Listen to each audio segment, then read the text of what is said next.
ओम प्रणाम। नमः भगवते वासुदेवाय। ओम नमः भगवते वासुदेवाय। ओम नमः भगवते वासुदेवाय। ओम नमः भगवते वासुदेवाय। नारायणं नमस्कृत्य नरं चैव नरोत्तमं देवीं सरस्वतीं व्यासं ततो जयमुदीरयत्। नष्टप्रायेषु भद्रेषु नित्यं भागवतं सेवया भगवती उत्तमं श्लोके भक्तिर्भवति नैष्टिकी। कृष्णाय वासुदेवाय देवकीनन्दनाय च गोविन्दाय नमो नमः। कृष्णाय गो वासुदेवाय देवकीनन्दनाय च नन्दगोपकुमाराय गोविन्दाय नमो नमः। मुखं करोति वाचालं पङ्गुं लङ्घयते गिरिं यत्र पातमहं वन्दे श्रीगुरुं दीनतारिणं परमानन्दमाधवम्। श्री कृष्ण चैतन्य प्रभु नित्यानंद श्री अद्वैत गदाधर श्रीवासादि गौर भक्तवृंद। मंगलाचरण। ओम अज्ञानतिमिरान्धस्य ज्ञानाञ्जनशलाकया चक्षुरुन्मिलितं येन तस्मै श्रीगुरुवे नमः। श्रीचैतन्यमनोभीष्टं स्थापितं येन भूतले स्वयं रूपः कदा मह्यं ददाति स्वपदान्तिकं। वन्देऽहं श्रीगुरुः श्रीयुतपदकमलं श्रीगुरुनवैष्णवांश्च श्रीरूपं साग्रजातं सगण रघुनाथान्वितं तं सजीतं। श्रीकृष्ण वन्दे नमः। ओं विष्णुपादाय कृष्णपादाय पुष्पष्ठाय भूतले श्रीमते भक्तिवेदान्त स्वामी महानामिने नामिने। नमस्ते सरस्वती देवी गौरवाणी प्रचारिणे निर्विशेष शून्यवादी पाश्चात्य देश तारिणे। हे कृष्ण करुणा सिंधु दीनबंधो जगतपते हे कृष्ण करुणा सिंधु दीनबंधो जगतपते गोपेश गोपिका कांत राधा कांत नमोस्तुते। तप्त कांचन गौरांगी राधे वृंदावनेश्वरी वृषभानुसुते देवी प्रणमामि हरिप्रिये। वाञ्छाकल्पतरुभ्यश्च कृपा सिन्धुभ्येव च पतितानां पावनेभ्यो वैष्णवेभ्यो नमो नमः। श्री कृष्ण चैतन्य प्रभु नित्यानंद श्री अद्वैत गदाधर श्रीवासादि गौर भक्तवृंद। हरे कृष्ण कृष्ण कृष्ण हरे हरे हरे राम राम राम हरे हरे। हरे कृष्ण कृष्ण कृष्ण हरे राम राम राम हरे हरे। हरे कृष्ण कृष्ण कृष्ण हरे राम राम राम हरे हरे। हरे कृष्ण माता जी दंडवत प्रणाम। सभी हरे भक्तों को कृष्णा। दंडवत प्रणाम। हरे कृष्णा। थैंक यू रोहिणी देवीदासी माता जी। और थैंक यू कल्पना कृष्ण प्रिया देवीदासी माता जी। बहुत बहुत धन्यवाद आप दोनों का आज का जप और प्रार्थना करने के लिए। और सभी डिवोटीज का हार्दिक अभिनंदन है आज के इस प्रातःकालीन जप सत्र में। हरे कृष्णा। हरे हरे कृष्ण माता कृष्ण जी। माता जी, हरे दंडवत कृष्ण प्रणाम। माता जी, दंडवत प्रणाम। हरे कृष्ण हरे माता जी। कृष्णा।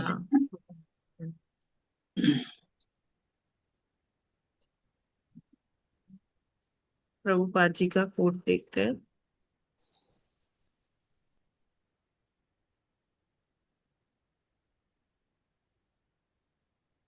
स्क्रीन विजिबल है। जी हाँ माता जी। जी माता जी। तो प्रभुपाद जी बहुत बेसिक जैसे हम भगवान को भोग लगाते उस पर बात करते हैं। भोग लगाने के लिए केवल गुरु को प्रार्थनाएं पर्याप्त है। पद्धति के अनुसार हम प्रत्येक वस्तु गुरु को अर्पित करते हैं और फिर गुरु उन सभी व्यंजनों को भगवान को अर्पित करते हैं। इसलिए केवल गुरु की प्रार्थनाओं का उच्चारण करो और सब कुछ पूर्ण हो जाएगा।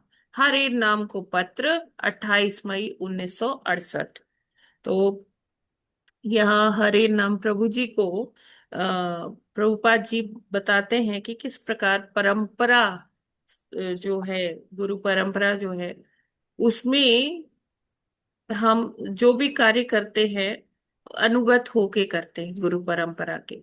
तो जैसे जो हमारे गुरु हैं हम उनको गुरु प्रणाम मंत्र बोलकर उनका आवाहन करते हैं और उनसे उनकी आज्ञा से जैसे भोग जो है वो ऑफर करते हैं जब भगवान को, तो हम ये भाव से नहीं करते कि देखिए मैं भगवान जी मैं आपको ऑफर कर रही हूँ।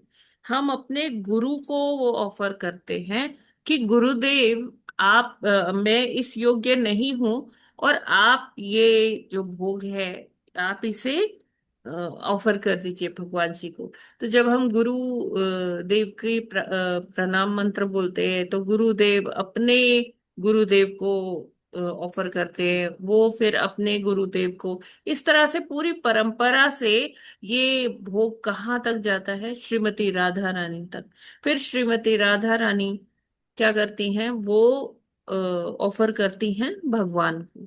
फिर क्या होता है कि फिर भगवान का उच्चिष्ट राजा राधा रानी के पास आया, राधा रानी जी से मान लीजिए ब्रह्मा जी के पास आया, फिर वहां से आ, नारद जी के पास आया, नारद जी के पास से व्यास देव के पास आया, व्यास देव जी के पास से सुखदेव गोस्वामी के पास आया। और इस तरह से ये गुरु परंपरा से हमारे गुरुदेव तक आता है भगवान का उच्चिष्ट। फिर गुरुदेव की कृपा से वो उच्चिष्ट भगवान का हमें मिलता है।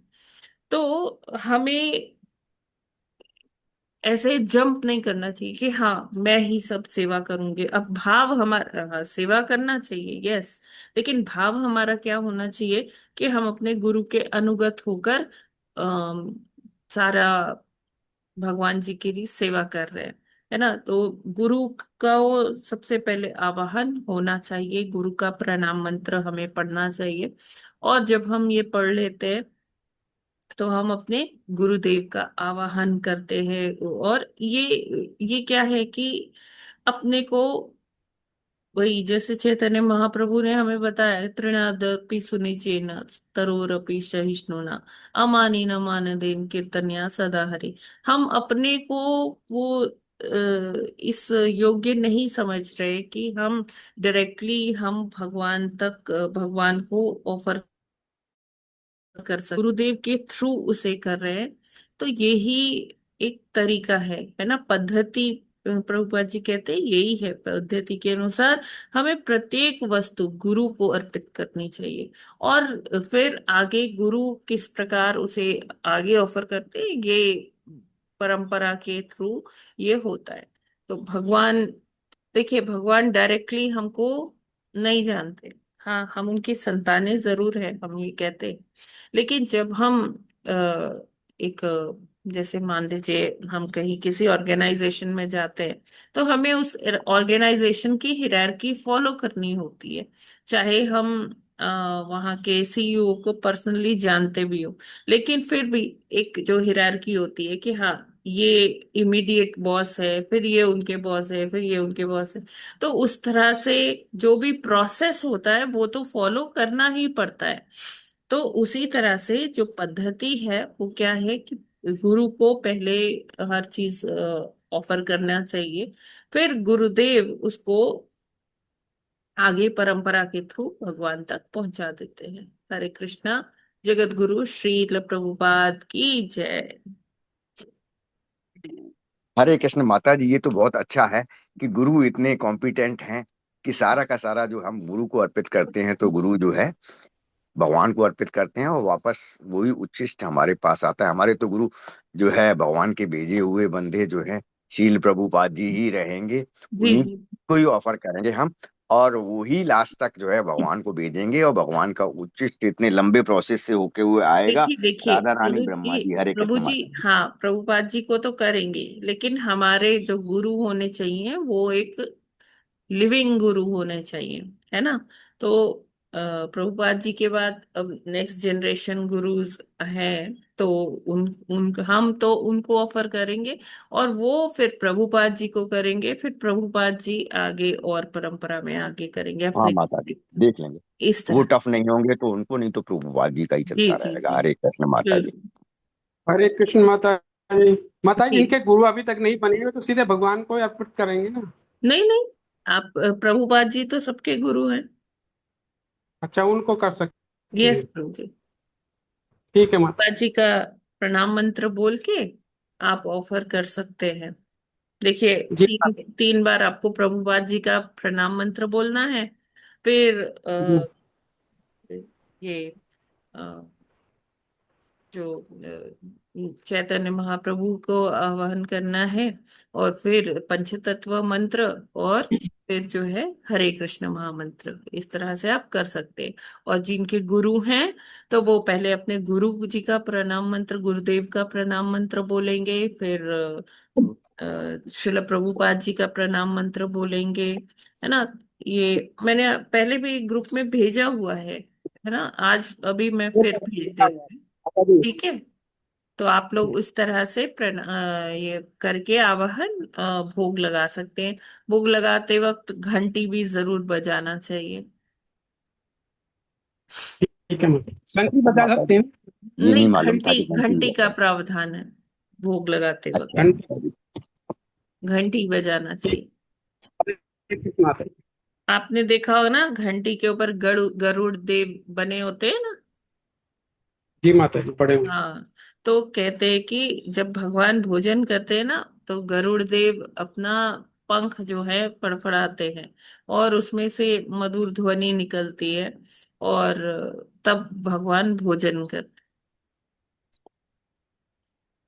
जी माँ, हरे कृष्ण। हरे हाँ कृष्ण। माता, बहुत ही तो अच्छा है। समय जो है पंख फड़फड़ाते हैं और भगवान उससे प्रसन्न होते हैं। जी। ये माता जी मालूम नहीं था, पहले नहीं बताया गया हाँ, ये ये जो है ये घंटी वाली घंटी बात। पर हाँ। गरुड़ देव इसीलिए बने होते हैं। हाँ माता जी, तो मंदिरों में तो माता जी जो है ये घंटी का है प्रोविजन, घरों में भी यही फॉलो कर ले, है ना। हम्म। हरे कृष्ण माता, हरे कृष्ण जब माता। भी भोग लगाते हैं तो घंटी बजाते ही हैं। हरे हरे कृष्ण कृष्ण माता जी, माता जी। दंडवत प्रणाम। जी माता जी। माता जी, जितनी बार भोग लाए उतनी बार घंटी बजाना है। हाँ हाँ हाँ, जैसे आप प्रणाम मंत्र पढ़ रही हैं अपने गुरुदेव का, फिर शिला प्रभुपाद जी का, है ना, फिर नमो महावादान्याय चैतन्य महाप्रभु जी का, फिर पंचतत्व मंत्र, फिर हरे कृष्ण महामंत्र, ये सब 3 3 बार पढ़ते हैं। और इसके साथ में घंटी की ध्वनि अ, होती है, घंटी जी बजा। माता जी, उतना तो मंत्र सब तो करते हैं, घंटी नहीं बजाते नहीं थे नहीं, मैंने। और घंटी बजाना चाहिए। सुबह वाली में तो बजा लेते हैं, फिर जैसे कि लंच हुआ, नहीं डिनर नहीं हुआ, माता उस जी, हर हर भोग में जब भी आप भोग लगाएं, घंटी बजाना आवश्यक है। जी जी माता हरे जी। कृष्णा माता जी। जी माता जी, हरे हरे कृष्णा। जी। माता जी, जैसे घंटी बजा दी, फिर थोड़ी देर बाद में मतलब फिर भोग को हटाने जैसे भगवान जी के आगे से हटाएं, तो हम्म। तब भी घंटी बजा के हटाना हाँ चाहिए ना। हाँ हाँ, यस। जो जैसे जैसे हम ज्यादा देर भोग तक जब भोग नहीं रखना लगाते हैं, चाहिए घंटी ना। बजा के भोग लगा दिया, प्रणाम मंत्र वगैरह सब पढ़ दिया, तो उसके बाद जी। आप पर्दा लगा दीजिए। फिर उसमें आप एक माला या 2 माला उस टाइम में कर लीजिए, है ना, जब तक जी, भगवान भोग लगा रहे भोग हैं। लगाते। और फिर उसके बाद फिर से पर्दा खोलने से पहले घंटी बजाइए, है ना। फिर हाँ माता घंटी जी। बजा के फिर पर्दा खोलिए, और फिर भगवान जी से वो गुरुदेव से भगवान का उच्चिष्ट लीजिए। माता जी, कभी हाँ। कभी तो इतना जल्दी में रहता है कि माला तो नहीं कर पाते, सिर्फ मंत्र कर कोई लेते बात सारा। नहीं, आप हाँ, ये देख सकते हैं, मतलब जैसा हमारे पास टाइम है। अब ये नहीं है कि अगर कोई प्रभु जी जाने के लिए, ऑफिस जाने के लिए रेडी है, हम माला करने बैठ जाएंगे। तो फिर हाँ, तो अपने हिसाब से आप कर सकते हैं। पूरी हाँ, माला नहीं हो मंत्र तो सकती कर तो लेते हैं थोड़ा सा मंत्र। अपने मन में बोल सकते हैं माता जी, है ना। हाँ, वो मैंने डिपेंडिंग, थोड़ा देर 5 7 बार हाँ, बोल लेते डिपेंडिंग हैं, Hare on the Krishna Hare Krishna. Circumstances. हाँ। 5 7 बार बोलते हैं, फिर वो उठा जी जी लेते जी, हैं वो। ठीक है, ठीक है। तो लेकिन माता जी मतलब घरों का इतना भोजन करते टाइम हैं। हमें देना चाहिए कि जैसे भगवान, ये नहीं कि रखा थाली और उठा लिया। हमें इतना टाइम देना चाहिए कि जैसे एक पर्सन जो इसमें पूरे थाली प्राप्त कर ले ना, ग्रहण कर ले भोजन, तो 5 मिनट 10 मिनट हमें ऐसे रखना चाहिए। ये नहीं कि रखे थाली और तुरंत उठा ली। माता जी कहते हैं भगवान जी तो सिर्फ देखते है, बस ग्रहण कर लेते हैं। नहीं, तो देखिए माता जी माता जी, इसमें घर हमारा भाव होना चाहिए कि हमारे जो ठाकुर जी है या हमारे लाला जो है वो भोजन प्राप्त कर रहे हैं, अच्छे से पा लिया ना भगवान जी आपने, आपको और तो नहीं लेना है, सब अच्छा लगा। तो इस तरह से हमें सोचना, अब जितना हम उनको सजीव मानेंगे, पत्थर ही मानेंगे तो ठीक है, वो फिर वो पत्थर की तरह रहेंगे। अगर हम उनको वो भाव से देखेंगे तो ही वो सजीव हमें नजर आएंगे ना माता जी। तो हमें उनको जी टाइम देना चाहिए भोग लगाने के लिए, ये नहीं रखे जी और जी। तुरंत उठा लिए। भगवान आप तो दृष्टिपात करते हो, उनको अपना बेटा, अपना भाई, अपना ऐसे समझिए ना। जी जी माता जी, तो ओके। भगवान हमारे घर आए हैं कृपावश, उनको हमारे घर आने का कोई वो नहीं है कि भाई उनको किसी चीज की कमी है तो चलो इनके घर में चल के ले। भगवान कृपावश आए हैं, और हम उनको जितना अपना मानेंगे उतना ही वो आदान प्रदान करेंगे। हमें फिर वो सारी फिलॉसफी नहीं देखनी चाहिए, अरे ये तो दृष्टिपात कर लेते ठीक है, तो बस बस तुरंत दृष्टिपात हो गया, बस उठा लो उठा लो। अरे उनसे कहिए ना भगवान जी आप प्लीज, मैंने अपनी यथाशक्ति बनाए है, आपके हिसाब से तो नहीं बना पाऊंगी, लेकिन जो भी है तो आप उसे ग्रहण कर लीजिए, उनको टाइम दीजिए माता जी, थोड़ा सा। जी जी जी जी ठीक माता है। जी, हाँ। कृष्ण। हरे यस। कृष्ण माता जी, हाँ टाइम तो देना चाहिए, बिल्कुल सही है। उसी जी। से भगवान ग्रहण करें जब तक। लेकिन माता जी प्रैक्टिकल तो ये है कि घरों में जितना हो जाता है उसके लिए अच्छा है, भगवान दृष्टिपात से ही ग्रहण कर लें तो सारे काम आसान भी हो जाएंगे और हो भी जाएंगे। हरे कृष्ण माता जी। पहले से नहीं देखिए, हम अपने हिसाब से भगवान को भगवान रिमोट कंट्रोल से ऑपरेट नहीं होते ना प्रभु जी। तो हमें भगवान की मर्जी देखनी चाहिए। अब मतलब थोड़ा सा हम अगर उनसे ट्राई करेंगे ना आदान प्रदान का, तो हमें समझ में आएगा। एक बार मैं अपना पर्सनल बताती हूँ। मैंने भोग लगाया जगन्नाथ जी को, तो फ्रूट्स थे, ऐसे ही गर्मी का ही टाइम था, तो वो था वाटरमेलन था, तरबूज, उसका भोग लगाया था। शाम का समय था, तो मैंने सोचा अब तो पा लिया होगा भगवान जी ने, मतलब उसमें थोड़ा नमक भी डाल दिया था, काली मिर्च भी डाल दी थी। तो मुझे लगा कि नमक डाल दिया ना तो वो ज्यादा देर फिर रखेंगे तो वो पानी छोड़ देगा, खराब ना हो जाए। तो मैंने सोचा ले लेती हूँ जाकर। तो मुझे एकदम ऐसे, जैसे मैं गई, मैंने घंटी बजाई, पर्दा खोला, तो जब मैंने उठाने का प्रयत्न किया ना, तो जगन्नाथ जी की आंखें जब मैंने देखी, तो ऐसा लगा कि जगन्नाथ जी कह रहे कि अभी इतना सारा तो है थाली में, इतनी जल्दी मैं कैसे पालूंगा। मैंने कहा ठीक है प्रभु आप पाइए। तो फिर से मैंने पर्दा लगाया, फिर जगन्नाथ जी ने पाया। तो हम जितना उनसे कम्युनिकेट करने का कोशिश करेंगे, वो हमसे ऐसे ही रेसिप्रोकेट करेंगे। तो हमें चाहिए प्रभु जी, मतलब ऐसा ना हो कि वो रिमोट कंट्रोल की तरह हो, कि बस मैकेनिकल हो, कि बस हाँ बस इतने में हो गया हो गया हो गया, भगवान तो दृष्टिपात करते हैं, है ना।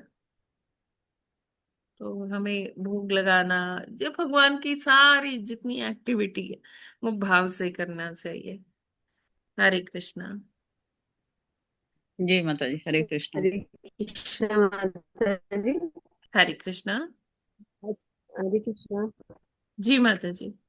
आवाज आ रही है माता जी? हाँ हाँ हाँ। हाँ, यस। हरे कृष्ण। जी माता जी बोलिए। वो माता जी, आप अपन ऐसे कोर बना के खिलाते भी है ना, लेकर खाना भोजन भोग लेकर खिलाते भी हैं, वो भी कर सकते हैं ना, ऐसे खिलाते हैं हाँ हाथ में माता लेकर। जी, लेकिन ऐसे ना प्रभुपाद चाहिए जी ने नहीं। तो नहीं बताया है। अच्छा, बस रख दिया जाता है। यस। कुछ लोगों को ऐसा देखा हमने वीडियो में कि जैसे हाथ हाँ। पे कोर बना लेकर उन्हें हम्म।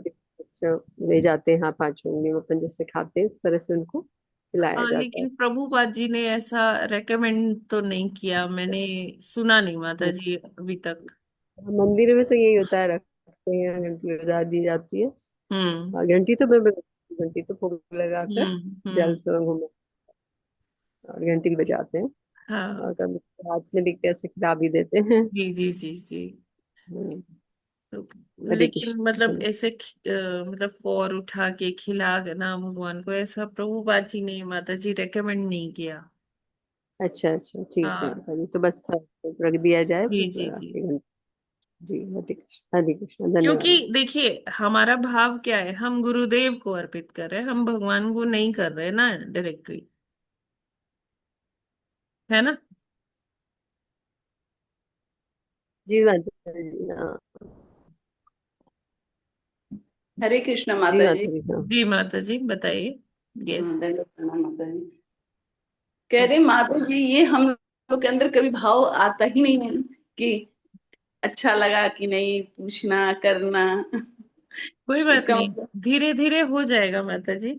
जैसे जैसे आप सेवा करेंगे ना, तो अपने आप से ये डेवलप होगा भाव। माता जी सुन के तो ऐसा लग रहा है जैसे हम लोग कुछ है ही नहीं, बिल्कुल नहीं। बिल्कुल माता जी, हम कुछ भी है ही नहीं।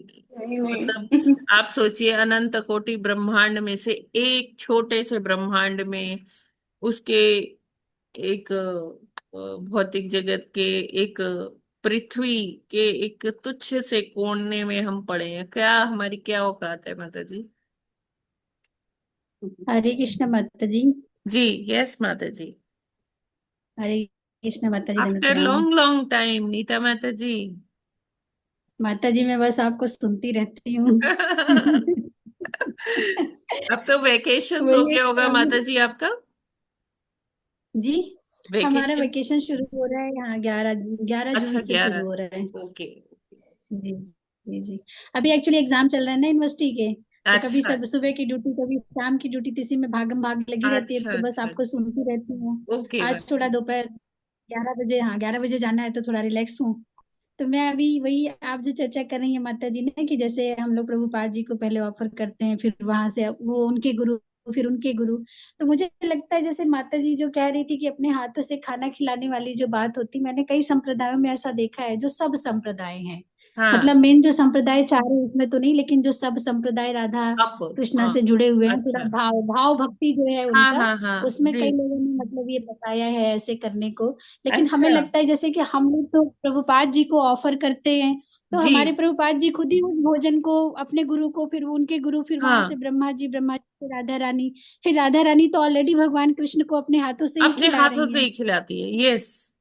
तो फिर वो इनडायरेक्टली फिर वो हमारे लिए भी हो ही गया कि हम अपने हाथों से ही भगवान को खिला रहे हैं खाना। हाँ बिल्कुल क्योंकि सही कहा वो, माता जी। हाँ जी जी जी। जी जी, क्योंकि राधा रानी तो हर दिन उनके लिए अलग अलग तरह का भोजन बनाती हैं। एग्जैक्टली। कभी ऐसा नहीं होता कि उन्होंने रिपीट किया वो भोजन हाँ को। हाँ। तो मुझे लगता है इसीलिए प्रभुपाद जी ने इस चीज को रेकमेंड नहीं किया है कि आप अपने हाथों से भगवान को ऑफर करिए, जी। क्योंकि अभी हम लोग उस लायक है ही नहीं, उस तरह के हाँ। उतनी उतनी सिद्धि पहुंच ही नहीं पाई है हम लोगों नहीं, की, बिल्कुल कि हम वहां बिल्कुल। तक पहुंच सकें। और देखिए, इसीलिए जो गुरु को ऑफर मंजरियां भी करते हैं। होती है ना, मंजरियां भी डायरेक्ट हाँ भगवान की सेवा नहीं करती हैं, वो राधा रानी की को असिस्ट करती है भगवान की सेवा करने में ना। तो हमारे जी जी जी जी। जो परंपरा में जो हमारे गोस्वामीज हैं, जो आचार्य हैं, वो सब यही मंजरी भाव में ही सेवा कर रहे हैं ना। जी जी जी जी। तो हम भी उनके अनुगत होके ही कर रहे हैं। तो जी जी जी जी। डायरेक्टली हम भगवान को नहीं कर सकते। तो जो मंजरियां हैं वो गोपियों को असिस्ट करती है, और गोपियां श्रीमती राधा रानी को असिस्ट करती हैं। मतलब हमारे बिहार पे राधा रानी स्वयं उनको खिला ही रही है खाना, जो भी बिल्कुल हम ऑफर कर बिल्कुल। रहे हैं। जी। जी तो एक माता तरीके जी। से हम ही खिला रहे हैं भगवान हाँ को, ऐसा हम मान सकते हैं, ऐसा हमारा बिल्कुल। भाव हो सकता है। हाँ। जी जी जी माता जी। हरे और कृष्ण माता कृष्ण, जी, और कृष्ण भगवान उनको देखते हैं, जो हम्म, श्रीमती राधा रानी को फिर गोपियों को जो असिस्ट करती है, भगवान उन तक भी देखते हैं। जैसे सुखी वो जो दुखी माता जी वाली कथा आती है, चैतन्य महाप्रभु पूछते कि जो लोग डायरेक्ट सेवा कर रहे थे वो तो कर ही रहे थे, लेकिन बैकग्राउंड में वो पीछे सेवा कर रही थी, दुखी माता जी, वो भर भर के मटके ला रही थी। तो चैतन्य महाप्रभु की दृष्टि सबसे पहले उन पर पड़ी। जी जी जी जी। तो ये है कि भगवान से कोई छुपा तो नहीं है। मतलब हमें लाइमलाइट में अगर हम नहीं भी आ रहे हैं तो भी भगवान की दृष्टि तो पड़ रही है। सब पर पड़ रही है। जी। जी जी माता जी, उनसे हरे तो कोई कृष्णा छुपा माता नहीं। जी। जी माता जी, हरे कृष्ण। माता जी, वो मंजरी ये बोला ना, मंजरी कौन है? देखिए, जैसे मतलब श्रीमती चेंज जो होती राधा है रानी मंदिर। की, श्रीमती राधा रानी की एकदम जो निकट उनकी सखियां हैं, वो 8 हाँ हैं। जी, ललिता ठीक है। विशाखा जैसे। हाँ जी, हाँ जी। 8 सखियां हैं। 8 हाँ सखियों जी। की फिर से उनके ग्रुप बने हुए हैं, 8 के। फिर वो जी। 8 8 और हैं, 64 हो जाते हैं। फिर अच्छा ये जो अच्छा 64 हैं, इनके नीचे भी फर्दर ग्रुप्स बने हुए हैं। वो अच्छा। जो जैसे गोपियां युवावस्था, किशोरावस्था में है, ठीक है। और गोपियों के नीचे जो उनको असिस्ट करती है ना, वो 8 साल से कम की लड़कियां होती है, वो मंजरियां कहलाती हैं। अच्छा अच्छा माता, ये आज ही पता चला पहली बार। नहीं, पहले हरे कृष्णा एक बार माता जी। हमने किया हुआ है। जैसे हमारे यह जो माने। रूप गोस्वामी जी हैं, या हमारे ये भक्ति सिद्धांत सरस्वती ठाकुर, भक्ति विनोद ठाकुर, ये सब क्या है, मंजरी रूप में है। मतलब ठीक है इसका माता जी, ज्यादा ठीक है। वर्णन नहीं किया जाता है, लेकिन ऐसा है ना। जी माता जी, हाँ। जी। हाँ, क्लियर हो गया माता इसको जी, हरे ये कृष्णा। मतलब ये गुह्य पार्ट में आ जाता है। बहुत मतलब ऐसे नॉर्मल डिस्कशंस में नहीं करते। ठीक है माता जी, हरे कृष्णा माता जी। हरे कृष्ण। अच्छा जी, मंजरियां क्या 8 साल से कम वाली जो होते हैं उनको बोलते हैं? हाँ हाँ हाँ, यस अच्छा, यस। ऐसा है माता जी। ऐसा है। अरे, हाँ ये माता जी। आध्यात्मिक जगत की बात है प्रभु जी। अच्छा माता जी, आध्यात्म में। हाँ हाँ। तो फिर इस जगत में कैसे फॉलो होता है कि पहले गोपियां, फिर उसके बाद जो है मंजरियां, फिर देखिए, मंजरियों ये की तभी होता है आठ जब की आठ ये 64 फिर भगवान की इतने। लीला में ही होता है प्रभु जी। ये भौतिक जगत में नहीं होता, भगवान की लीला में ही। जब भगवान लीला करने आते हैं तो वो सब हाँ। गोपियां और मंजरियां भी आती हैं। और अच्छा माता जी। मतलब जैसे अप्रकट लीला तो चलती ही रहती है, भगवान हाँ की ही लीलाओं में ये होता है। नॉर्मल ऐसे यहाँ यहाँ नहीं।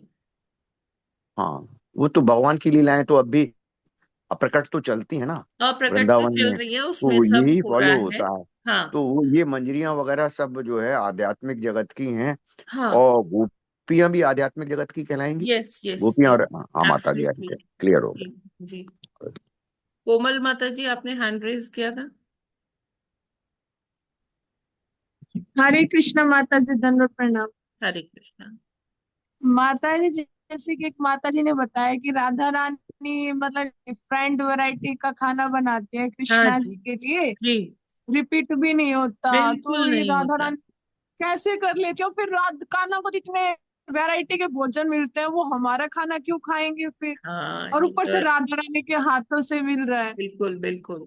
तो माता जी यही कहने का प्रयास कर रही हैं कि जो राधा रानी है, वो कृष्ण की प्रसन्नता के लिए वो अलग अलग भांति भांति का रेसिपीज बनाती रहती है, और कोई रेसिपीज कभी रिपीट नहीं होती, कभी भी नहीं। अनंत काल से चला आ रहा है और चलता रहेगा, है ना। तो ये श्रीमती राधा रानी है, कोई साधारण स्त्री नहीं है ये, है ना। ये ही जगत का आधार है श्रीमती राधा रानी। तो वो अपने प्राण प्रिय श्री कृष्ण के लिए ये करती हैं। और मतलब उन्हीं के अनुगत होकर सारे हम मतलब जितने भी संप्रदाय हैं, सब उनके अनुगत होकर कार्य करते हैं। बलराम जी के अनुगत होकर करते हैं कुछ कुछ, श्रीमती राधा रानी के अनुगत होकर करते हैं।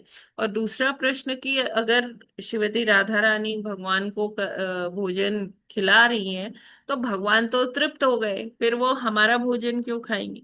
तो श्रीमती राधा रानी ऐसा नहीं कहती है कि भगवान ये बस मैंने बनाया, आप बस यही पाओ। श्रीमती राधा रानी ही चाहती हैं कि हम सबको वो सेवा देना चाहती हैं। श्रीमती राधा रानी जब देखती हैं कि एक व्यक्ति प्रयास कर रहा है भगवत प्राप्ति के लिए, तो श्रीमती राधा रानी उसके लिए सब कुछ और मतलब ऐसी स्थितियां ला देती है कि वो व्यक्ति और अच्छे से सेवा करे। श्रीमती राधा रानी के अंदर ये नहीं है कि अरे मैं कर रही हूँ, ये क्यों इनके लिए भोजन तैयार कर रहे हैं, मैं हूं ना। श्रीमती राधा रानी सबको भगवान की सेवा में लगाना चाहती हैं। वो अपनी गोपियों मंजरियों के सहायता से सबको जो है, अब जैसे हमारे जो गुरु हैं, हमारे जो गुरु परंपरा है, वो इसीलिए तो श्रीमती राधा रानी ने उनको यहाँ भेजती है भौतिक जगत में कि जाओ सभी को ये संदेश दो। जो भक्त, जो भक्ति करना चाहते हैं, उनके अंदर बहुत प्रेम है कृष्ण के लिए, लेकिन अभी वो सुप्तावस्था में भूल चुके, ये विस्मृति हो गई है इनको माया के द्वारा। जाइए आप लोग जाइए और इनको लेके आइए भगवत धाम। तो श्रीमती राधा रानी की कृपा से ही हम कुछ कर पा रहे हैं। ठीक है। जी माता जी। माता जी, जो राधा रानी खाना बनाती है वो खुद अपने हाथों से बनाती है, हाँ जैसे हाँ कि हाँ, इधर यस। टाइम लगा के बनाती है, या फिर वो प्रकट कर देती है एकदम से नहीं नहीं, जादू से? प्रकट नहीं करती है, वो सेवा करती है अपने हाथों से वो करती है। माता जी, फिर ये कौन से धाम में ये लीला चलती है, जैसे कि उनको खाना बनाना, खाना खिलाना? हम्म। वो कौन से धाम में? श्रीमती राधा रानी गोलोक धाम में रहती हैं। जी माता जी। माता जी, जैसे काफी धाम सुने हैं, निकुंज, हाँ कुंज, निभृत, गोलोक, मतलब इन सब ये है तो भगवान के धाम, लेकिन इनमें थोड़ा रस के अनुसार इनमें थोड़ा थोड़ा सा डिफरेंस है, क्या है हाँ, मतलब? निकुंज वगैरह तो गोलोक में ही है माता जी। और जैसे अ, आप देखो, द्वारिका धाम है, भगवान का ही धाम है द्वारिका धाम, है ना। गोलोक धाम भी भगवान का ही है, लेकिन वहां पर भाव का, वहां पर रस का थोड़ा सा फर्क हो जाता है। जैसे गोलोक में माधुर्य रस का प्रभाव है, और जो द्वारिका है, द्वारिका में कौन सा रस है, ऐश्वर्य का रस है। वहां पर श्रीमती रुक्मिणी देवी माता जी रहती हैं, वो मतलब वो लक्ष्मी है ना। वो वहां पर सारा ऐश्वर्य का भाव रहता है, जगन्नाथपुरी में ऐश्वर्य का भाव रहता है। ठीक है। नवद्वीप में, नवद्वीप में फिर माधुर्य भाव आ जाता है, विप्रलम्ब भाव भी आता है वहां पे। और जैसे साकेत धाम है ना, श्री रामचंद्र जी का, तो हर धाम का अपना अलग भाव है। ठीक है। जी माता, जैसे कि माता जी एक भक्त है, वो गोलोक में चला गया, अब उसका मन कर रहा है निकुंज में जाने का, तो भगवान एंट्री दे देते हैं दूसरे धाम में भगवान के उसको निकुंज जाने के लिए, गोलोक या में एक में ही है, रहना? निकुंज लीलाएं गोलोक में ही है। जी माता जी। वैसे एक एक लोक में गोलोक जो, धाम। अब गोलोक से कोई साकेत में नहीं आएगा, क्यों, गोलोक उसको वहीं का ही है, और सब वो भूला हुआ है कि और कुछ भी है। बस उसको मैं अच्छा ये है अच्छा। कि मैं हूं, मैं अपने भगवान की सेवा में हूँ। वो वहां से नहीं जाएगा, उसे पता, उसे याद ही नहीं रहेगा कि कोई और धाम भी है। जो वैकुंठ में है, विष्णु जी की सेवा में है, वो उसको वही सेवा मिली हुई है। वो हमेशा हमेशा से वही चाहता था, वो वहीं पहुंचा हुआ है, और उसको बाकी जगह से उसे कोई याद भी नहीं है। ठीक है ना, वो इतना जी रमा माता जी, हुआ है। कृष्णा फिर घुमाते घुमाते नहीं है फिर क्या धामों में? माता जी देखो, मतलब कि एक जो भक्त है, वो जो रस में है, भक्ति कर रहा है ना, यहाँ पर हमें रसाभास मतलब वो उसमें कंफ्यूजन नहीं होना चाहिए। रस, ऐश्वर्य वाला भक्त वो माधुर्य वाले में नहीं आएगा। ठीक है ना। माता जी, माधुरी रस कौन सा होता है? जैसे श्रीमती राधा रानी गोपिया का जैसे भाव होता है भगवान के लिए, वो माधुर्य भाव, सबसे जी टॉप माता। मोस्ट जी प्रेम। माता। ठीक है। हरे कृष्णा माता जी। जी माता जी। माता जी, निकुंज जो है ये वहां का बगीचा है जिसको निकुंज कहते हैं? हाँ हाँ, निकुंज गार्डन। लीलाएं होती है ना। जी जी जी। हरे कृष्ण। जी ठीक है। तो बहुत समय हो गया है भागवतम पढ़ते।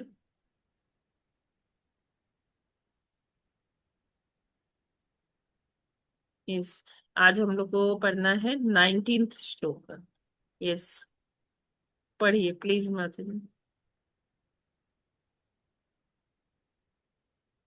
हरे हरे कृष्णा। दैवात् क्षुभित धर्म्यं स्वस्याम यो न परम पुमान् आदत वीर्य सासुत महतत्वं हिरण्मयम्। हरे कृष्णा। हरे कृष्णा। दैवात् क्षुभित धर्मिण्याम स्वश्याम योनो प्रपुमान् आरत वीर्यं सासुत महत् तत्त्वं हिरण्ययम्। हरे कृष्ण। हरे कृष्ण। दैवाच्छुभित धर्मिण्यां सुसस्याम योनौ परः पुमान् आधत्ते वीर्यं सासूत महातत्वं हिरण्यमयम्। हरे कृष्णा। माता जी, प्रभु जी सभी को दंडवत प्रणाम। हरे कृष्णा। दैवात् क्षुभित धर्मिण्यां स्वस्यां योनौ परः पुमान् आधत्त वीर्यं सासुत महतत्त्वं हिरण्यमयम्। हरे कृष्णा। सभी को दंडवत प्रणाम। हरे कृष्णा। दैवात् क्षुभित धर्मिण्यां स्वस्यां योनो परः पुमान् आधत्त वीर्यं सासुत महत् तत्त्वं हिरण्यमयम्। हरे कृष्णा। सभी को दंडवत प्रणाम। हरे हरे कृष्णा। कृष्ण। दैवात मम्मी जी मत पढ़ लीजिए। हरे कृष्णा। देवात् क्षुभित धर्मण्यां स्वस्यां योनो परः पुमान् आधत्त वीर्यं सासुत महत्त्वं हिरण्यमयम्। हरे कृष्णा। माता जी दंडवत प्रणाम। सभी भक्तों को दंडवत प्रणाम। हरे कृष्ण।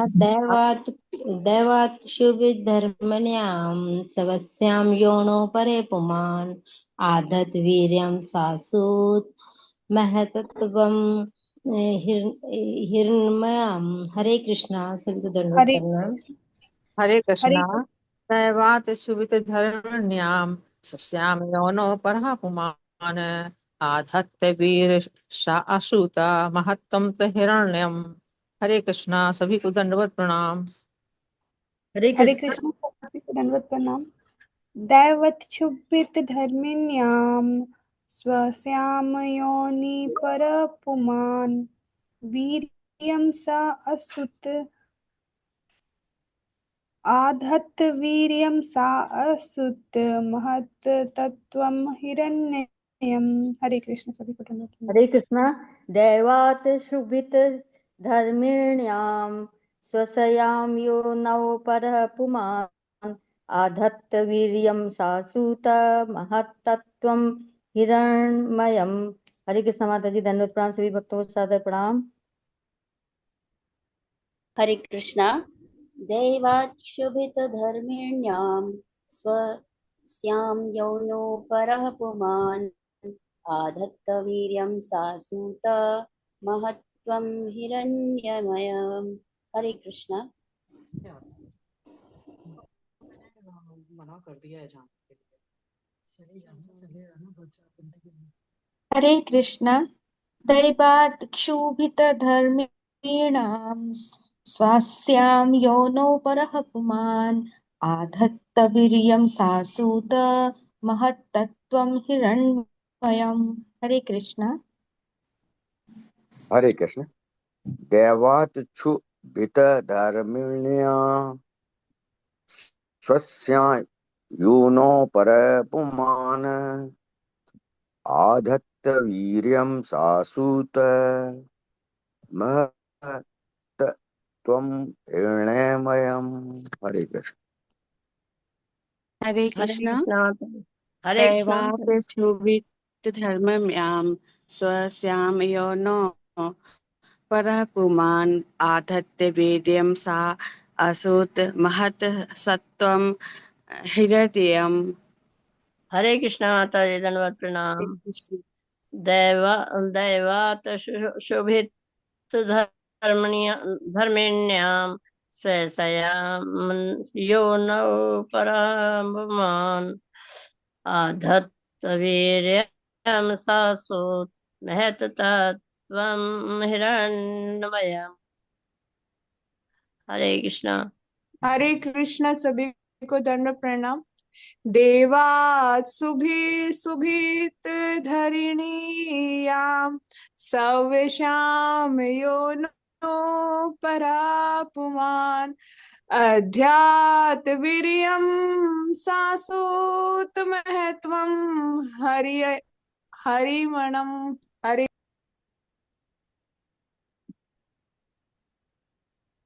हरे कृष्ण। माता पढ़े माता जी सब हाँ पढ़ पाठ। लीजिए जी। थैंक यू माता जी। हरे कृष्णा।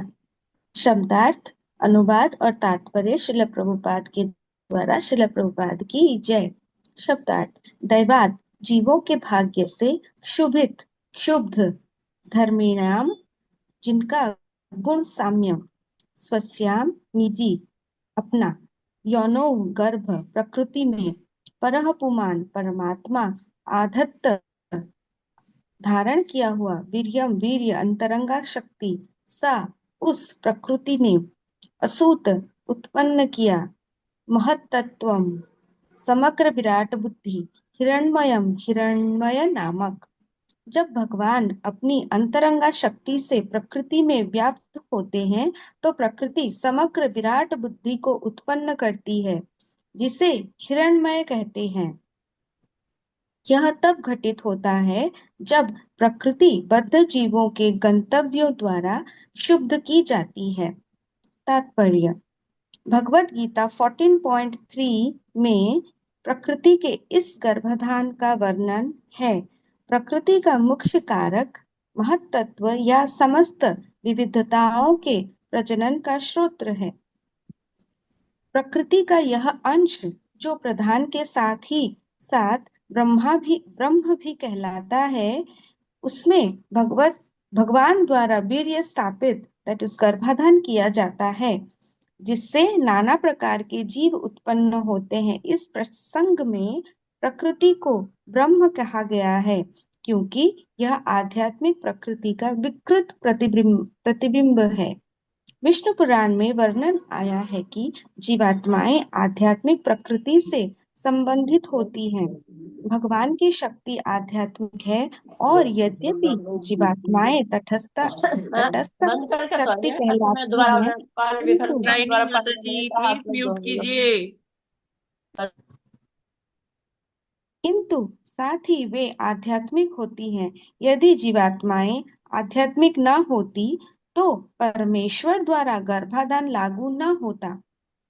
जो आध्यात्मिक नहीं है उसमें परमेश्वर अपना वीर्य स्थापित नहीं करते, किंतु यहाँ उल्लेख है कि वे प्रकृति में वीर्य स्थापित करते हैं। इसका अर्थ यह हुआ कि संभवतः जीवात्माएं आध्यात्मिक हैं। गर्भाधान के बाद प्रकृति समस्त प्रकार के जीवों को उत्पन्न करती है, जिसमें महानतम जीव ब्रह्मा जी से लेकर एक लघु चींटी तक विभिन्न प्रकार के जीव होते हैं। भगवत गीता 14.4 में प्रकृति को स्पष्ट रूप से सर्वयोनिषु कहा गया है। उसका अर्थ यह हुआ कि समस्त योनियों, देवता, मनुष्य, वो लोग पशु, जानते रहे पक्षी गंदा भइल बा, हमारे तथा नमकीन नमकीन हिंस्र पूरा गिरल जीव बा। हमके जो लागत है भी बड़ा पोछा लगा प्रकट बड़ा हैं, जूठा काठा भइल बा ना। नम माता जी म्यूट कीजिए। की माता प्रकृति है और भगवान वीर्यदाता पिता है। सामान्य अनुभव यह है कि पिता ही संतान को जन्म देता है, किंतु माता तो उसे शरीर देती है। यद्यपि जीवन का वीर्यदाता पिता है, किंतु शरीर तो माता के गर्भ में बढ़ता है। इसी प्रकार आध्यात्मिक जीवात्माएं प्रकृति के गर्भ में स्थापित की जाती है, किंतु शरीर प्रकृति द्वारा प्रदत्त होता है और वह विभिन्न योनियों एवं रूप धारण करता है। यहाँ पर इस सिद्धांत को समर्थन नहीं मिलता कि जीवन के लक्षण 24 तत्व की अंतः क्रिया से प्रकट होते हैं। जीवनी शक्ति सीधे भगवान से मिलती है और पूर्णतया आध्यात्मिक होती है, अतः किसी प्रकार की भौतिक वैज्ञानिक प्रगति जीवन को उत्पन्न नहीं कर सकती। जीवनी शक्ति आध्यात्मिक जगत वैकुंठ से आती है। भौतिक तत्वों की अंतः क्रिया से उसका कोई सरोकार नहीं होता। हरे कृष्ण माता जी। हरे कृष्णा। तो जैसे हमने पढ़ा, प्रकृति कैसे उत्पन्न होती है, प्रधान होता है जो सुप्तावस्था में होता है, उसमें सारे घटक होते हैं, सारे इंग्रेडिएंट्स होते हैं, जिससे कि फिर से प्रकृति या सृष्टि का निर्माण हो सकता है। तो जब भगवान इस पर दृष्टिपात करते हैं, भगवान के दृष्टिपात करने से ही क्या होता है कि और जब भगवान इसमें काल को प्रवेश करवाते हैं, तो ये प्रधान किसमें परिवर्तित हो जाता है, शुद्ध कर देता है प्रधान को। और ये शुद्ध प्रधान के क्या बनाता है, महातत्व। और महातत्व में जब भगवान अपना वीर्य स्थापित करते हैं, और तब प्रकृति जो है गर्भस्थ हो जाती है, और सब प्रकार की योनियों के जो जीव हैं वो एक साथ ही गर्भस्थ होते हैं, एक साथ ही वो जन्म लेते हैं। इस तरह से सृष्टि शुरू होती है ना। एक बार प्रभुपाद जी ने से कि एक वैज्ञानिक थे, तो उन्होंने कहा कि ऐसा कुछ भगवान नहीं होते, सब कुछ जो है ये अपने आप होता है, ऑटोमेटिक होता है। तो प्रभुपाद जी ने कहा कि जैसे माँ के गर्भ में जो विकास होता है बच्चे का, वो मतलब एक शिशु, उसका आंख, नाक, कान, हाथ, पैर सब बनता है। तो क्या क्या आप ऐसे लैब में बना सकते हो? तो मैं आपको कुछ कैल्शियम, फास्फोरस, ये बाकी मिनरल्स दे देता हूँ, आप दिखाओ बना के लैब में। तो ये बिना भगवान की कृपा के, उनके बिना हस्तक्षेप के कुछ भी जो उसमें जीवन नहीं आ सकता पदार्थ में, है ना। तो वो वैज्ञानिक बहुत मतलब तर्क कर रहे थे। तो प्रभुपाद जी ने कहा कि ठीक है, मैं आपको सब कुछ, सारे मिनरल्स दे देता हूँ, और ज्यादा से ज्यादा इसकी कीमत कितनी होगी, 20 रुपए। और 20 रुपए में आप मेरे को बनाकर दिखाइए। हाँ। तो फिर वो कहते, वो सरेंडर करते हैं वो वैज्ञानिक कि नहीं, ऐसा नहीं हो सकता, लेकिन क्या है, सारी जो क्रियाएं हैं वो तो ऑटोमेटिक हैं। तो प्रभुपाद जी बोले कि ऑटोमेटिक कैसे है, जब हम तो, हमसे तो नहीं बनेगा। अगर वो ऑटोमेटिक अपने आप हो रहा है, तो हम वो सब चीजें, सारे मिनरल्स जिससे ये हमारा शरीर का गठन हुआ है, पानी है, अन्य चीजें हैं, फास्फोरस, कैल्शियम, ये सारी चीजें हैं। तो अगर ऑटोमेटिक होता है कि, तो ये सारी चीजों को रख दे एक साथ, तो आ जाना चाहिए वो, एक व्यक्ति बन जाना चाहिए, एक शिशु बन जाना चाहिए। तो इससे हमें क्या समझ में आता है कि चाहे हम जितने भी पदार्थ ले लें, जितने घटक ले लें, लेकिन हम उसको क्रियाशील नहीं बना सकते। जब तक उसमें भगवान अपना हस्तक्षेप नहीं करेंगे, उसको प्रभावित नहीं करेंगे, तब तक वो गतिमान हो ही नहीं सकता, गतिशील, क्रियाशील हो ही नहीं सकता। तो यहाँ पर जब देवहूति माता जी प्रश्न करती है, तो यहाँ भगवान कपिल देव जी बता रहे हैं कि कैसे जो भगवान की जो अंतरंगा शक्ति है, जो भगवान अपनी अंतरंगा शक्ति से प्रकृति में व्याप्त होते हैं, तो प्रकृति समग्र विराट बुद्धि को उत्पन्न करती है। तो तब जाके प्रकृति में वो इंटेलिजेंस जो होती है वो आती है। अब देखिए, अलग अलग मौसम, अलग अलग सीजन्स बने हैं, ऋतुएं हैं, है ना, उसके आधार पर फल लगते हैं, उसके आधार पर कभी पत्ते झड़ जाते हैं, कभी नए फल आते उगते हैं, नए बीज उगते हैं। तो ये प्रकृति में इंटेलिजेंस कहाँ से आती है? प्रकृति तो वैसे जड़ है ना, लेकिन जब भगवान का दृष्टिपात होता है तो वही जड़ तत्व जो है मिलकर ये सजीव प्रकृति बनती है। और प्रकृति में जब भगवान का ये दृष्टिपात होता है अंतरंगा शक्ति के माध्यम से, जो है प्रकृति में समग्र जो है, मतलब ओवरऑल जो है, एक बुद्धि का विकास होता है। विराट बुद्धि उसे कहते हैं। जैसे विराट पुरुष, मतलब जो भगवान ने अपना विराट रूप के चर्चा की थी 11वें अध्याय में, तो उस विराट रूप के विराट बुद्धि का विकसित होती है। और जिसे क्या कहते हैं, हिरण्यमय। हिरण्यमय मतलब जो स्वयं प्रकाशित है, कनक के समान स्वयं प्रकाशित। तब यह तब घटित होता है जब प्रकृति के बद्ध जीवों के गंतव्यों द्वारा शुद्ध की जाती है। तो जब प्रकृति एजिटेट की जाती है, शुद्ध की जाती है, कैसे? जब अलग अलग योनियों को ये प्रकृति में प्रकृति उनको जन्म देती है, तो ये सब जो 14 भुवन है उसमें सारे लोग, कोई कहीं जाता है, कोई कहीं जाता है। देवतागण जैसे स्वर्ग में जाते हैं, राक्षस दैत्य ये सब कहाँ जाते हैं? ये सब पाताल में जाते हैं। और हम लोग कहाँ आते हैं? हम लोग इस पृथ्वी पर या अन्य जो ग्रह हैं उन पर जाते हैं। ठीक है। तो ये सारा कैसे मतलब हर कोई, हर बद्ध जीव अपने बद्धता के हिसाब से अलग अलग जगहों पर जाता है। कोई जलचर होता है, कोई नभचर होता है, कोई धरती पर चलता है ना। तो अलग अलग गंतव्यों पे जब ये बद्ध जीव जाते हैं तो क्या होता है, इसी से ये प्रकृति और फिर से दोबारा से शुद्ध होती है, एजिटेट होती है। और जो उसकी इंटेलिजेंस है, बुद्धि है, वो उस हिसाब से कार्यरत होती है प्रकृति, है ना। आप देखते हैं कभी तापमान एकदम बढ़ जाता है, कभी घट जाता है। तो ये तापमान भी बढ़ता घटता है। अब जैसे आप लोग देखिए, आपने देखा होगा कि आजकल नौ तपा चल रहा है ना। तो ये ऐसा टाइम है ये साल का, जब सूर्य की जो किरणें हैं एकदम स्ट्रेट पड़ती है ना धरती पर।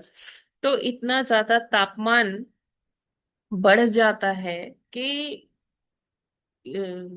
और ये जरूरी भी है ना। इसमें क्या होता है, हमें केयर करना चाहिए कि डिहाइड्रेशन वगैरह बहुत जल्दी जल्दी से हो जाता है, लेकिन ये आवश्यक भी है, क्योंकि इससे कितने हानिकारक जो बैक्टीरिया है, वायरस है, वो नष्ट हो जाता है इतनी ताप से। और मैं पढ़ रही थी तो उसमें ये भी बताया था कि कितने ऐसे कीड़े जो हमारी फसलें बर्बाद कर देते हैं, लोकस्ट जैसे, है ना, वो अ, मर जाते हैं, उनके अंडे जो होते हैं वो खत्म हो जाते हैं। तो भगवान ये सारा चीज क्या करते हैं, सब ये ओवरऑल कोऑर्डिनेशन है ना। भगवान हर चीज को अपने अ, जो शक्तियां हैं उसके माध्यम से कंट्रोल करते हैं ना। तो ये सब अपने आप नहीं हो जाता है, कोई है जो कर रहा है। और वो कौन है? वो सर्वशक्तिमान भगवान है। उनको, और अच्छा, उनको इसमें कोई बहुत बड़ी एफर्ट करने की जरूरत नहीं है कि भगवान बेचारे एकदम थके जा रहे हैं सब करते करते करते करते, है ना। ये भी देखना है, वो भी संभालना है, प्रकृति देखनी है, कोई शिशु का विकास हो रहा है वो देखना है गर्भ में, या कहीं पर जैसे ग्रह टकरा रहे हैं उनको भगवान अपने दृष्टिपात से टकराने से रोक लेते हैं। कितनी सारी चीजें हैं, जल आपूर्ति है ना। ये फसल हो रही है, नहीं हो रही है, कहीं सूखा पड़ रहा है, तो ये सारा चीज भगवान मैनेज करते हैं। और भगवान कहते हैं, अर्जुन से बताते हैं, 10वें अध्याय के अगर आप 42वां श्लोक देखें, 10.42, उसमें भगवान क्या कहते हैं? अथवा बहुनैतेन किम क्या तेन तवार्जुन विष्टभ्याहमिदं कृत्स्ने में कांशेन स्थितो जगत्। क्या कहते हैं भगवान इसमें? कहते हैं, हे अर्जुन, इस सारे विशद ज्ञान की आवश्यकता क्या है? मैं तो अपने एक अंश मात्र से संपूर्ण ब्रह्मांड में व्याप्त होकर इसको धारण करता हूं, अंश मात्र से। अब सोचिए, कृष्ण के अंश हैं महाविष्णु, और महाविष्णु के आगे विस्तार है गर्भोदक्षाई विष्णु और क्षीरोदक्षाई विष्णु। तो जब ये गर्भोदक्षाई विष्णु प्रवेश करते हैं एक ब्रह्मांड में, तो क्या होता है? वो अंश मात्र हैं कृष्ण के, और वो सारे ब्रह्मांड को चलाते हैं, उसकी रक्षा करते हैं। तो भगवान कृष्ण कह रहे हैं कि वैसे देखिए कि भक्त की कोई ऐसी इच्छा नहीं होती कि वो ये सब सोचे कि हाँ ये पृथ्वी कैसे बनी या प्रकृति कैसे बनी। भक्त तो जानता है कि भगवान सर्वशक्तिमान है, और वो अपने दृष्टिपात से एक अंश से ये सारे अनंत कोटि ब्रह्मांड को संभाल लेते हैं। तो अब परीक्षित महाराज जी सुन रहे हैं कथा किससे? सुखदेव गोस्वामी से, है ना।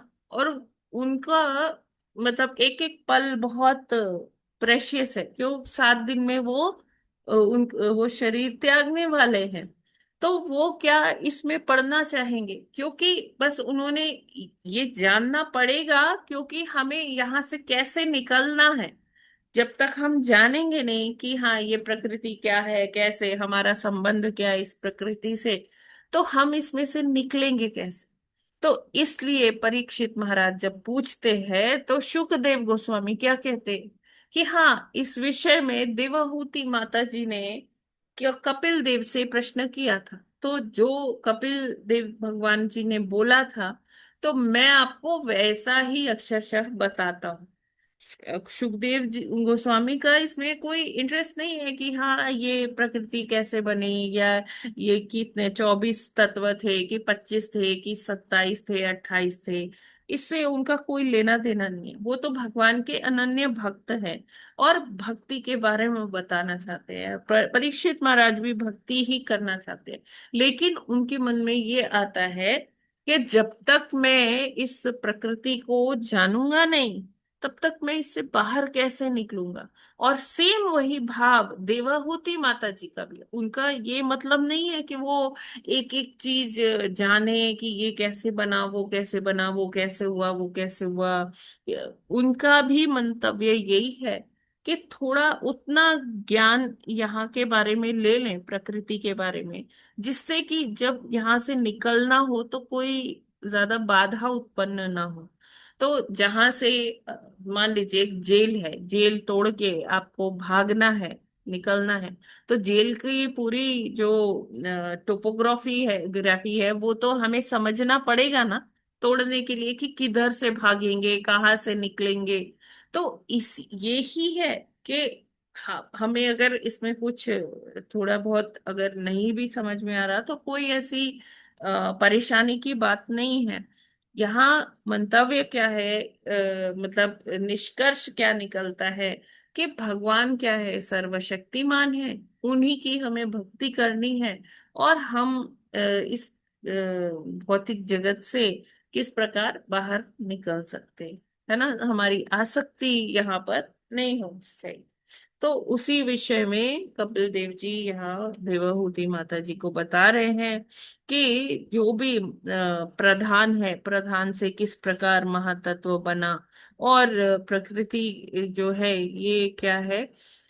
प्रकृति को यहाँ ब्रह्म के स्वरूप में कहा गया है, क्योंकि जो यहाँ जो हम देखते हैं, ये जो प्रकृति है ये क्या है? विकृत रूप है किसका? आध्यात्मिक प्रकृति का। जो आध्यात्मिक जगत में जो प्रकृति है, भगवान की योग माया ने जो बनाई है, उस प्रकृति का ये जो भौतिक जगत की प्रकृति है, उसका क्या है? विकृत रूप है, डिस्टॉर्टेड फॉर्म है। तो जब यहाँ पर भौतिक जगत में कुछ आता है, तो वो प्रतिबिंब मात्र होता है किसका? आध्यात्मिक जगत का। तो इससे हमें ये सोचना चाहिए कि जब हमारी ये भौतिक जगत की प्रकृति इतनी सुंदर है, इतनी वैरायटी है इसमें, तो आध्यात्मिक जगत में तो क्या ही होगा, है ना। कितना सुंदर, कितना मनोरम दृश्य होगा कि वहाँ प्रकृति जो है, उसमें जो वनस्पति है, उसमें जो सूर्य चंद्रमा है, वो कितने ही सुंदर होंगे, है ना। और भगवान उसमें जब लीलाएं करते हैं श्रीमती राधा रानी के साथ, अपने सखाओं के साथ, गोपियों के साथ, अपनी मैया के साथ, बाबा के साथ, तो वो और भी सजीव हो जाती होगी वो प्रकृति, है ना। तो उसका ये तो अंश मात्र है, एक रिफ्लेक्शन है, प्रतिबिंब है। तो यहाँ से हमें यही सोचना चाहिए कि अगर ये इतना मनोरम है तो आध्यात्मिक जगत का कितना अच्छा होगा, कितना सुंदर होगा। तो प्रभुपाद जी यहाँ यही बताते हैं कि जो अलग अलग प्रकार के जीव उत्पन्न होते हैं, है ना, कैसे भगवान अपना वीर्य प्रकृति को में गर्भस्थ करते हैं, और प्रकृति फिर अलग अलग जीवों को जन्म देती है, और इतनी डाइवर्सिटी आती है हमारी प्रकृति में। और फिर कहते हैं विष्णु पुराण में वर्णन आया है कि जीवात्माएं आध्यात्मिक प्रकृति से संबंधित होती है। अब जो जीव है वो क्या है, पराशक्ति है, यानी कि आध्यात्मिक शक्ति है भगवान। और इसको तटस्था भी बोला जाता है कि भगवान हमें फ्री विल देते हैं कि हम तटस्था शक्ति होते हुए हम आध्यात्मिक भाव को चुनते हैं, आध्यात्मिक प्रकृति को चुनते हैं, या भौतिक प्रकृति को चुनते हैं। तो जब हमारा मन मस्तिष्क भौतिकता में, सांसारिक चीजों में ज्यादा है, हमें अपना स्वामित्व जताना होता है, मतलब उसमें हम हमारी इच्छाएं हैं, कामनाएं हैं, तो उसकी पूर्ति के लिए हमें इस संसार में भेज दिया जाता है जहाँ भौतिक प्रकृति होती है। और नहीं तो फिर अगर भगवान में रति है किसी की, तो उसे कहाँ भेज दिया जाता है, आध्यात्मिक जगत में भेज दिया जाता है, उसके रुचि के अनुसार, जैसा उसका भाव है वैसे लोक में उसको भेज दिया जाता है। तो जो प्रकृति का कुछ भाग जो है वो क्या है, भगवान की आध्यात्मिक शक्ति है, इसलिए उसे ब्रह्म स्वरूपा भी कहा जाता है। ठीक है, ये क्लियर है। हरे कृष्णा। हाँ माता जी, क्लियर है। भगवान ने अपनी आध्यात्मिक शक्ति का प्रयोग किया है भौतिक जगत में, तभी उसका गर्भपात करते हैं और सारे जीव उत्पन्न होते हैं, और अपने गर्भपात नहीं अपने करते, गर्भस्थ करते हैं। गर्भस्थ करते हैं, तभी सारे जीव उत्पन्न होते हैं। और इसको ब्रह्म भी कहा गया है। ये थोड़ा सा कंफ्यूजिंग है, क्योंकि ये देखिए, आध्यात्मिक जगत का आत्मा है। को क्यों भगवत माता जी, गीता में प्योर तो है नहीं आत्मा सब। को कई बारी ब्रह्म भी कहा गया है। हाँ माता जी, लेकिन ये जो प्रधान के बाद जो महत्व को भी ब्रह्म वर्ड यूज किया गया है, जबकि महत्त्व में तो तीनों गुण भी हैं। ब्रह्म में तीनों गुण नहीं होते, वो तो प्योर होता है। तो लेकिन एक एग्जाम्पल सेट करते हुए कि उसका प्रतिबिंब ब्रह्म कह दिया गया है। ब्रह्म तो प्योर होना चाहिए ना, तो ना तो प्रधान ही प्योर देखिए, है, पर उसमें ब्रह्म तीनों की गुण। बात नहीं हो रही है ना प्रभु जी। हाँ, हाँ माता जी, ब्रह्म भी तो पर सब ब्रह्म शब्द यूज अलग करते हैं। है, ब्रह्म अलग है। हाँ माता जीवात्मा जी। को ब्रह्म बोला गया है। अच्छा माता जी, हाँ, ठीक है, तो भगवत फिर भगवान गीता ने में सारी कई बार जीवात्मा को ब्रह्म कहकर भी संबोधित किया है भगवान। जीवात्मा को ठीक है। ब्रह्म कर हाँ, दिया। पर ब्रह्म में तीन गुण नहीं होते, लेकिन ब्रह्म में ब्रह्म तो वैसे ब्रह्म में गुण नहीं होते, लेकिन ब्रह्म की जो आउटर कवरिंग होती है, जो कपड़ा होता है। अब देखिए, जो योनियां हैं, अलग अलग 84 लाख कपड़े हैं, उसको बनाने के घटक कहाँ हैं, प्रधान में है। तो हाँ वो माता जी। पदार्थ है। ठीक है। हाँ, और जो आत्मा है वो क्या है, वो तो ब्रह्म है ना। हाँ माता जी, ब्रह्म वो तब थी जबकि उसके अंदर के वो जो है तीन सूक्ष्म तत्व नहीं थे, तो तब उसको ब्रह्म बोलते थे। परंतु ये जब ये जो है प्रकृति में आ जाती है, तब तो चार गुणों से आच्छादित हो जाती है।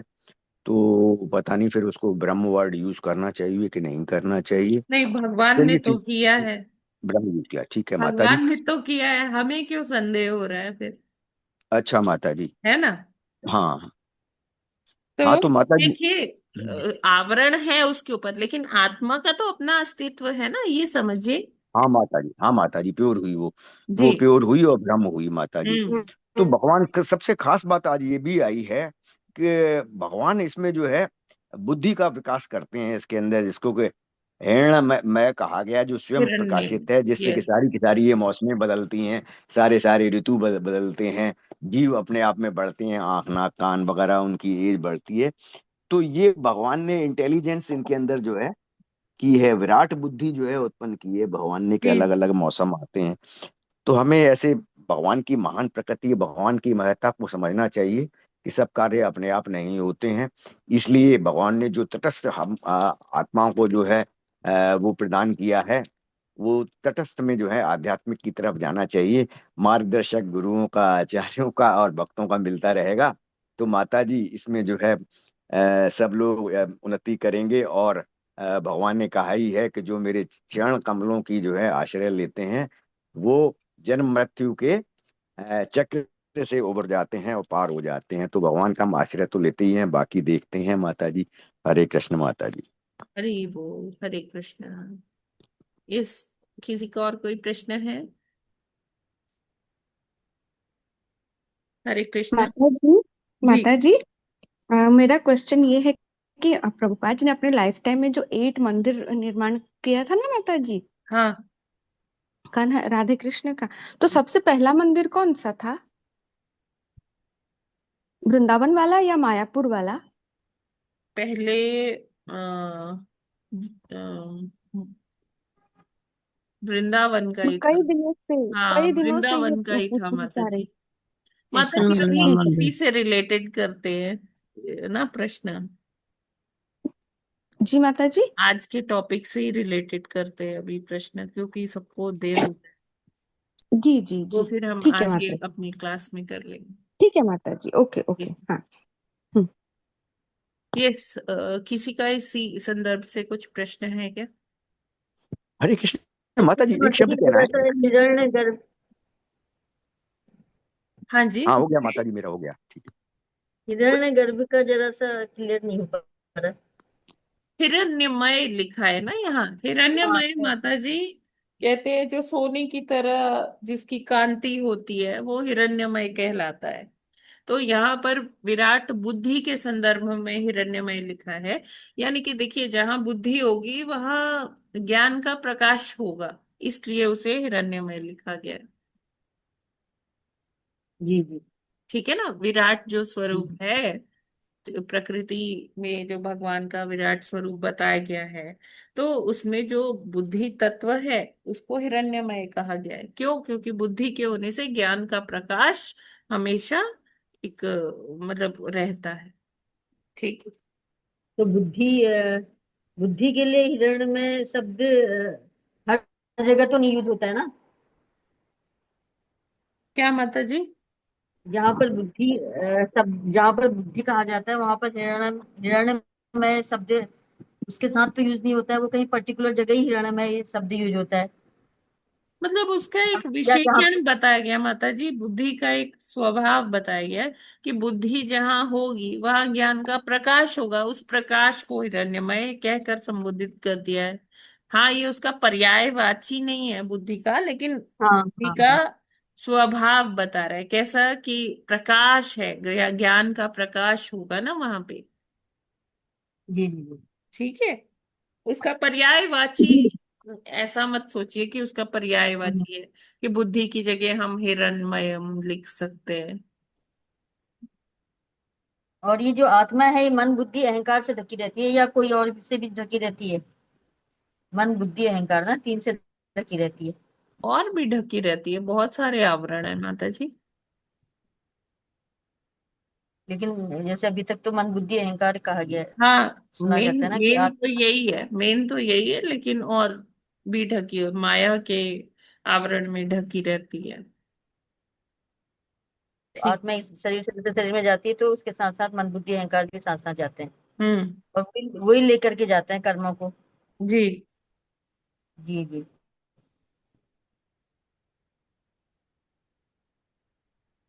ठीक है।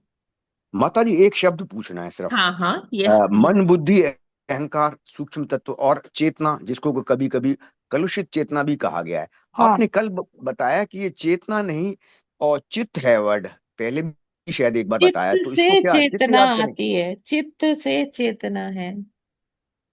अच्छा माता जी, चित्त चित्त से वो नॉलेज है, चित्त मतलब नॉलेज। नॉलेज है, चित्त से चेतना आती है, लेकिन हाँ शब्द ये चेतना ही यूज होगा, यहाँ कलुषित चेतना है ना माता जी, हाँ हाँ ऐसा है ना?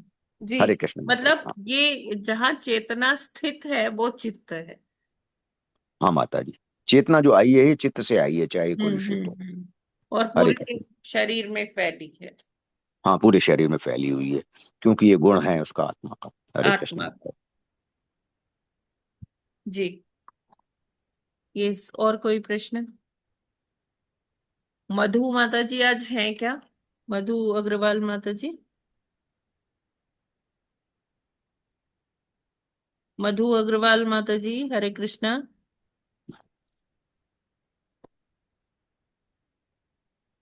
हरे कृष्णा माता जी, मैंने कल आपको मैसेजेस किए, आपने मैसेजेस नहीं देखे।